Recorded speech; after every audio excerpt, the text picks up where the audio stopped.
Aí eu posso abandonar aqui, dou um upa, livro o braço. Então na hora que eu começo a botar pressão aqui, eu forço contra aqui, ó. Forço, escondo meu queixo, esse espaço eu consegui. Minha mão vem aqui e eu giro o ombro dele. Então não adianta eu forçar contra a cabeça. Ele vai estar colado. Eu vou pegar aqui no meu antebraço, vou forçar esse braço e esse aqui para trás. Vou virar meu queixo para dentro, ó. Ombro alto, mão no ombro dele, giro, força aí.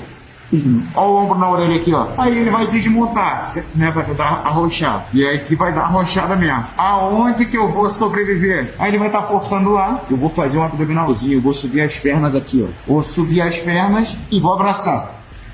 Ó. Fecha um triângulo. Pra quê? Pra botar a pressão dessa perna, mais essa perna pra lá. E meu dedo, olha pra trás. Tá? Pode forçar aí.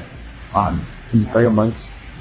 não vai dar. Uma vez que eu fiz isso aqui, aí eu posso, quando eu tô me sentindo livre,